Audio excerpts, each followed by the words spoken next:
YMCA.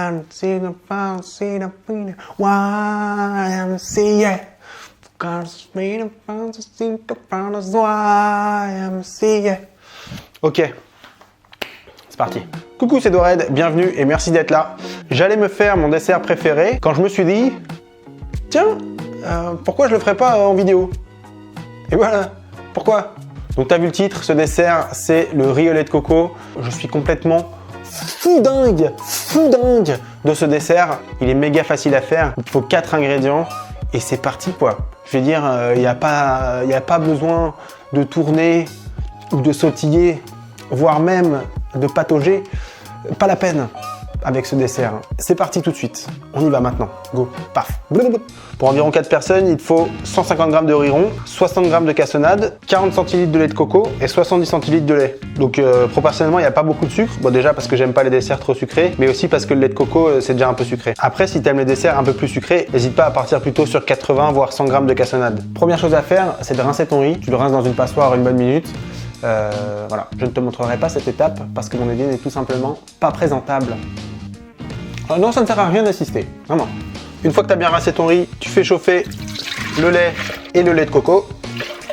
Alors moi, je mets toujours un peu plus de lait que de lait de coco parce que j'ai toujours un peu peur qu'avec trop de lait de coco, ce soit un peu écœurant à force. Mais si vraiment tu es dingue de lait de coco, n'hésite pas à faire 50-50, voire d'inverser les proportions, de mettre 70 centilitres de lait de coco et 40 centilitres de lait. Une fois que c'est tiède, on peut balancer la cassonade pour qu'elle fonde dedans.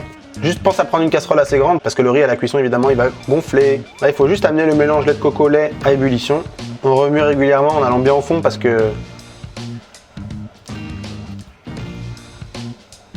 Ok, donc là ça bout, je baisse le feu et je viens mettre le riz dedans. Et là c'est parti pour une trentaine de minutes de cuisson à feu doux en remuant régulièrement, toujours pour pas que ça accroche. Ça sent méga bon, j'adore cette odeur, j'ai trop hâte de le manger là. Voilà, donc là ça fait une bonne trentaine de minutes que ça cuit. Donc là on peut voir que le riz est cuit, il est bien crémeux, c'est nickel. Tu vas peut-être me dire que là c'est encore trop liquide, mais en fait en refroidissant ça va prendre de la consistance. Et si on arrête après, ça risque d'être trop pâteux en fait. Donc là je vais le laisser refroidir tranquillou. Je vais débarrasser pour que ça refroidisse un petit peu plus vite et on va passer à la dégustation. Voilà, mon riz a un peu refroidi, donc c'est nickel, il est bien crémeux. Comme tu peux le voir, je le sers avec un petit peu de mangue et de sésame torréfié. C'est vraiment comme ça que j'adore. Mais après tu peux très bien le manger nature, il n'y a pas de souci. Voilà, c'est déjà terminé pour cette recette. Donc t'as vu, c'est vraiment d'une simplicité enfantine. On a juste, concrètement, on a tout mélangé quoi. On a mis le lait de coco, le lait, la cassonade, on a un peu rincé le riz, on l'a mélangé, on a touillé pendant 30 minutes. Merci, bonsoir. Moi, j'ai mis de la mangue et du sésame. J'adore aussi le manger nature parce que j'adore le goût de la coco. Tu peux mettre de la cannelle pendant la cuisson, tu peux mettre une gousse de vanille, pareil pendant la cuisson pour apporter un petit truc. C'est comme tu veux. Moi, j'adore comme ça. Mais chacun fait ce qui lui fait plaisir.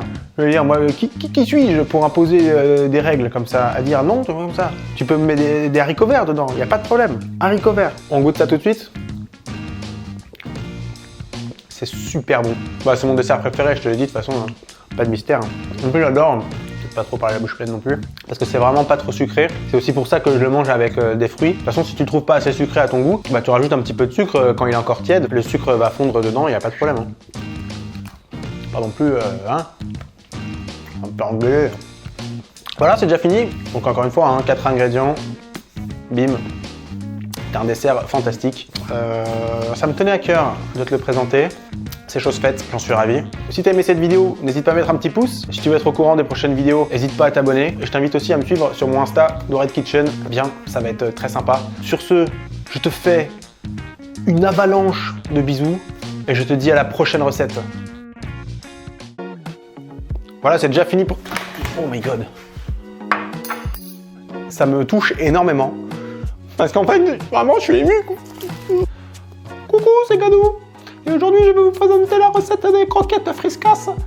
Pour cela, il va vous falloir 200 g de viande. Ah ouais, oh, ça va.